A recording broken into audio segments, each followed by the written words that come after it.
host, Doug Robinson. I just want to get on here and real quick give my thoughts on when the WWE revises a character or rewrites it.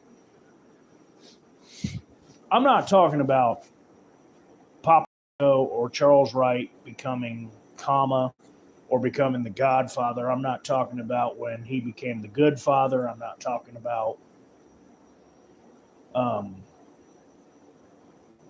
Razor and Diesel becoming Kevin Nash and Scott Hall. Just using the regular.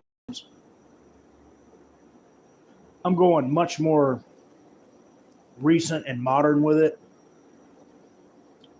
Maurice, I believe she was talking to Nia Jackson. She's like, I'm a ledge. You need to respect me. First of all, Nia Jax could floss with you, so don't be mouthy. Number two, you were one of those divas that were hired out of a catalog.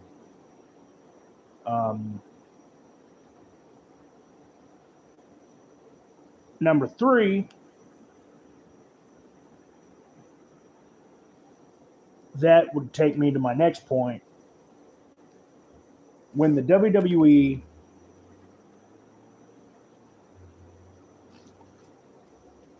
picks certain guys,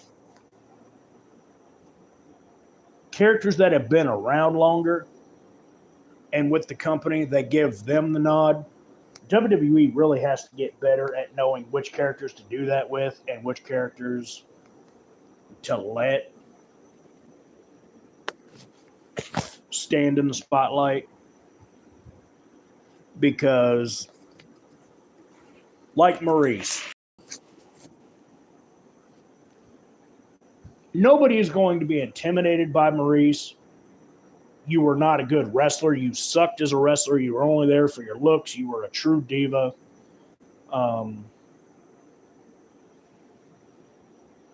So for WWE to suddenly be playing but I'm a veteran, if you don't know anything about pro wrestling and you see Nia Jax versus Maurice, who are you going to think is going to win that? You think Nia Jax going to kill this little white girl. And she probably would. She could literally floss with this bitch. So, Bret Hart, Steve Austin. Bret Hart should not be beating Steve Austin every match they have, except for a Rumble where Austin had already been eliminated. And, again, yes, Bret was the babyface. Yes, Stone Cold was the heel. But in my opinion, Bret was about 40 at that time. Stone Cold was the younger, bigger superstar. And I just think for their match, not the submission match, because, yes, Bret Hart should win because he's the submission wrestler. But for the most part, Bret Hart, I feel like at least I think it was the Survivor Series, the one where it was just a regular match. Stone Cold should have at least been able to beat Bret Hart once. I know Bret Hart was the veteran guy. Another one that's a little more controversial, again, when Evolution beat, like Batista and Randy Orton beat Mick Foley and the Rock and Sock Connection, they had Randy Orton pin Mick Foley. And again, that was one of the few occasions WWE took the guys that were more established and knew what to do with them. And that always upset me because I have way more respect for The Rock and Mick Foley than I ever did for Randy Orton and Batista. So my question to the WWE, from a creative standpoint only, it just didn't make sense to me why they knew to do it with people. I mean, let's face it, as boring as Randy Orton and Batista, when you have two charismatic characters, The Rock and Mick Foley. So they knew to do that. The Warrior and Hogan, both of them beat Triple H. They gave them the nod. They knew to let Hulk Hogan beat Randy Orton. But Bret couldn't beat Steve Austin. That's bullshit. Batista being 3-0 until finally Triple H was able to win the fourth one years later when it was meaningless. Now, moving on from booking decisions, speaking of revisionist history, Trish Stratus. Again, you can try to tell me all you want. Oh, Trish was, we thought she was eye candy and she was just a wrestler. Yeah, bullshit. Bull fucking shit. There is nobody. You can tell me the Mickey thing. And yeah, why did the Mickey and Trish thing get over? It got over because it was two hot chicks that were acting like they were in a fucking lesbian stalker angle. And then Trish is supposed to come back. And who, I can't even remember what, might have been Becky Lynch. But all of a sudden she's acting like, I'm hoity-toity. I'm fucking a big star, even though nobody cared about women's wrestling back then. And you guys were not acting like Trish was great because of her in-ring ability. The only person that I really heard legitimately put her over back on that was a Michael Landsberg show, Off the Record. He said, we thought Trish was just a pretty girl, and she proved, hey, she can really go and hold her own and be one of the guys. And other than that, all the fans were just like, oh, man, she's hot, she's this and that. I mean, I don't know. You guys can get mad about this all you want. To me, Trish, or the four horsewomen, Bayley, Becky, Charlotte, and Sasha, were the first girls in NXT to finally change the landscape. And don't try to give me no AJ Lee and bullshit. We all know how Paige turned out. We all know AJ Lee's biggest contributions were making out with all these other fucking wrestlers and skipping to the ring while she was on the main roster. NXT, she was kind of happy. But, and again, is that her fault? No. It's just how the WWE booked women.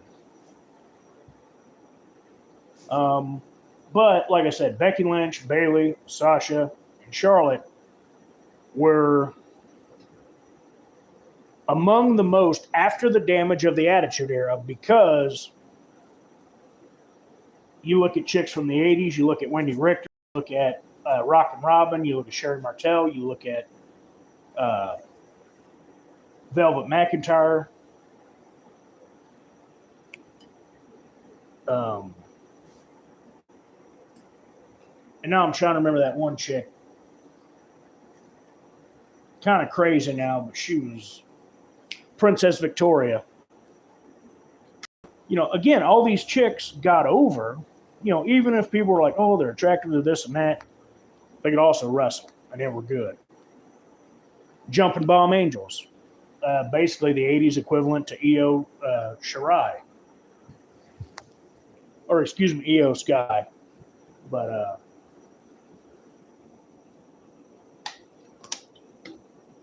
the Four Horsewomen were the first ones to just not be eye candy, that could wrestle and help change the landscape from the damage done from the Attitude Era, because once Vince Russo let Vince McMahon tap into his dirtbag rapey ass ways, then, the only way he treated women was, oh yeah, let's make out with Trish in front of my comatose wife, and let's fucking have Bischoff come in and make out with my kid. You know, like trashy, stupid nonsense that were done by a cocksucking bastard that is not even a real human. Like, there was a podcast the other day, an interview, where Paul Heyman and Stephanie McMahon were talking, and he says, "Now, Paul, you go be a fucking disruptor." And then he tells Stephanie, "Oh, Stephanie, you know, don't let him get over on you." And Stephanie just went off on him like, you know, who told you to make my life miserable? It's like, your dad did. But just pitting people together like that with no rhyme or reason just because he's this sick-ass narcissist billionaire that's never been told no until now he's finally getting his ass busted for raping and shitting on paralegals' heads and using company money to do it, you know? Because the creative landscape. Now, let's talk about good revisions. Something like Al Snow being a tough enough trainer and being the good guy trainer, I thought it was really cool. You know, I thought it helped me think more of Al Snow that he's taking kids like Maven under his wing versus somebody that's just a dickhead like a Bob Holly. That was good. And then something stupid or going back to my initial point of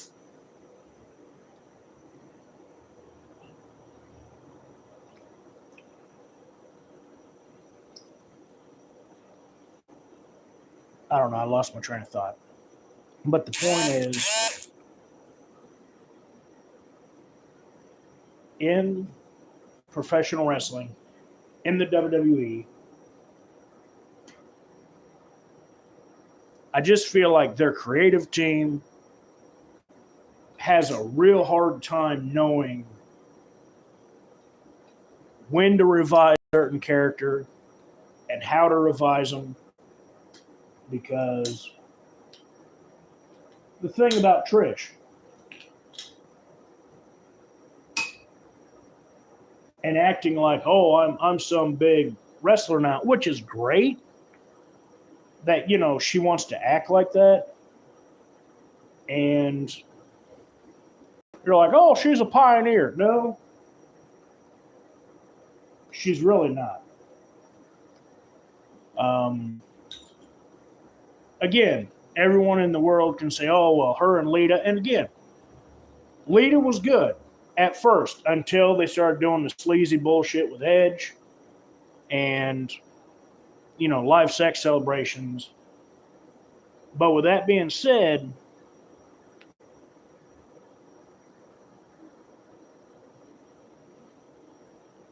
the Attitude Era really wasted women, and for women's wrestling did a lot more harm than good. That's why, thank God, people like Sasha and Charlotte and Bayley and Becky came to the WWE when they did. And again,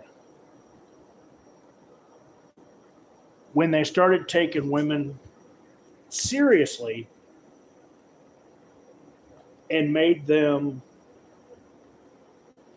respectable. Because again, now am I going to shit on the women of the Attitude Era? Hell no. Because again, there were greats like, you know, Chyna, Lita, Luna Vachon, Lisa Marie Varon, even though she was kind of Attitude Era, maybe a little after, but tail into the Attitude Era. Molly Holly, that's a top-notch, underrated worker right there.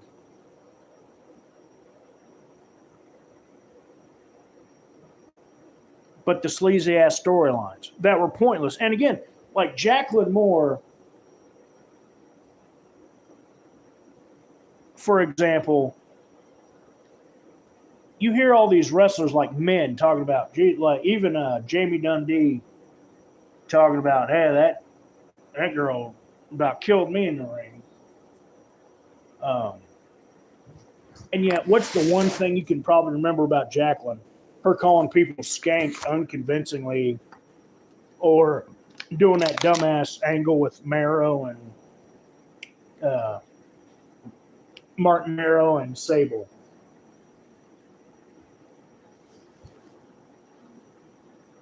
Completely stupid, complete waste. And again, whether you liked wrestling back then,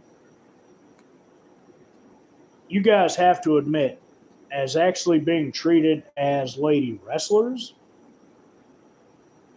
it's way closer to the 80s WWF than it is the 90s, because the 90s and the Attitude Era for women's wrestling was atrocious, and it had that stink and crap up until whenever they introduced the Four Horsewomen in NXT.